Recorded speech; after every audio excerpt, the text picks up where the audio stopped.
Don't you think you should take a break from looking at that tiny screen and go do something more interesting?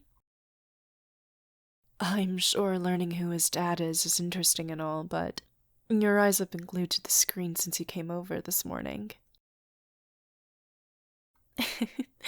And you're adorable. I'd say it's more early dinner time as opposed to lunchtime now. It's fine. I don't mind. I actually really like the company. Having the house all to myself is great and all, but it's been over a month since I've had human interactions outside of school. For you, maybe, but for an extrovert like myself, it's honestly been difficult. Peace and solitude lost its novelty about 3 days in. Yeah, okay, but you're here, aren't you?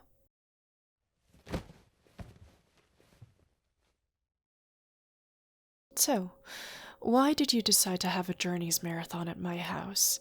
As much as I love your presence, you could have easily done this at home. Yeah, like I'd believe that. You and my sister had been friends since the two of you could barely walk. I doubt you'd suddenly forget about the month-long sabbatical they take every winter. You're a terrible liar, darling, you know that? But it's probably why both my sister and I find you so endearing. Hmm. For different reasons, I'm sure.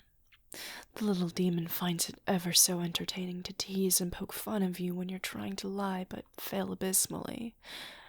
I just find it adorable. I don't know. I suppose I've always found your naivety adorable. It makes me want to pinch your cute little cheeks. Oh. Oh. I don't think I've seen that cute little pout since that time my sister stole your scarf back in middle school. It's nice to know you haven't lost it, even after all these years. I don't know. We don't see each other all too often anymore, and when we do, it's because you were invited. No, sorry. Dragged over kicking and screaming to some family function turned fiasco. Oh, true. Not all of the things you were invited to ended up turning into a fiasco. Remember that camping trip to White Oak Plains last year? I originally didn't want to go, but my plans changed at the last second, and I had nothing better to do. One of my New Year's resolutions during that time was to say yes to more things, and somehow I yes-anded myself into the middle of an enchanted forest with my sister, her best friend, and her shifter and elven friend she made on the internet. Oh well, in hindsight, I'm glad it happened. It gave me a chance to get to know you.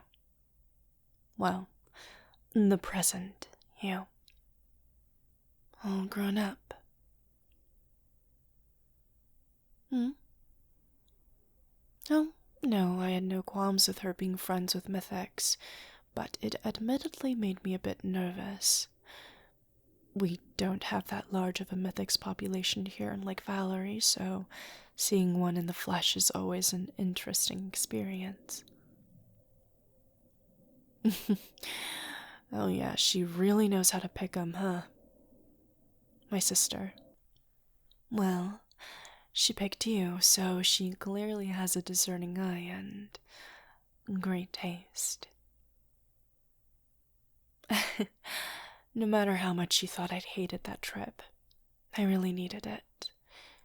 It taught me a lot about myself. I always thought I'd stay here for the rest of my life. Every single milestone, every single person worth knowing, they're all from here.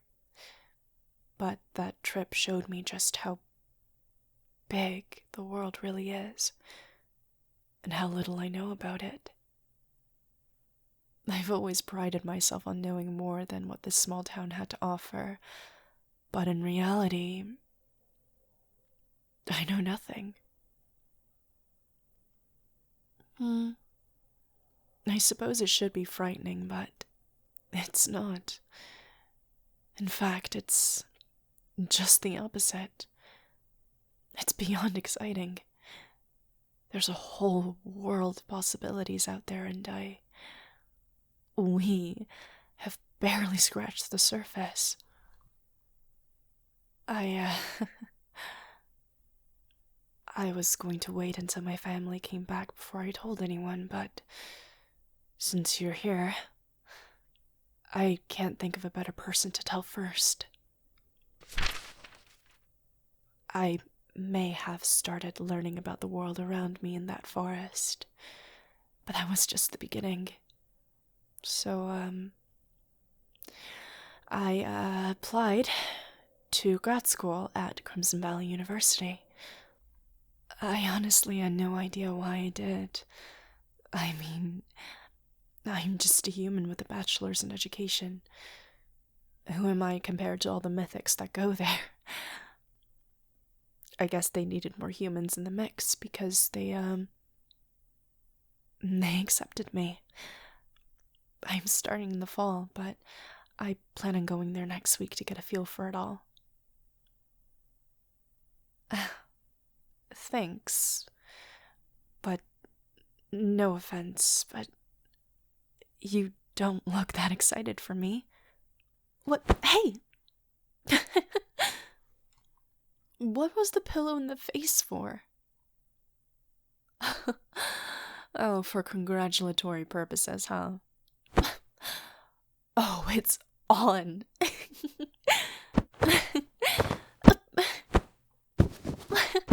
Come here, you.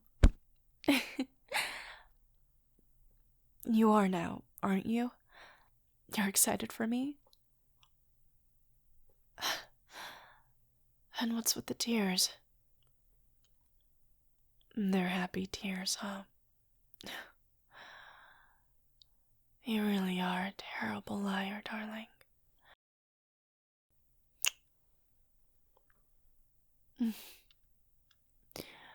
I like you too. You can't possibly think you were discreet throughout it all. Our entire family, including my sister, knew. She was a little peeved at first since the little brat wanted you all to herself, but she softened once she saw just how happy you were on that trip. That was a big part of why she invited me. I wouldn't call her a traitor, per se. I asked her to stay out of it and let us, or well, let you figure it out on your own. Yes, you. I've been dropping hints the entire time, but you just never picked up on them. Oh, no. Don't be embarrassed. Like I said, I find it adorable. Plus, I wasn't in any rush for you to figure it out. For us to... Well, we'll get to that later.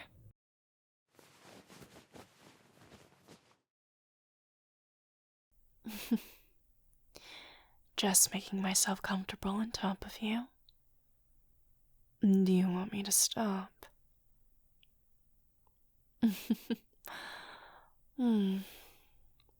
But you really should apologize for throwing that pillow at my face, darling. No. You're not sorry at all. God. What a terrible liar you are.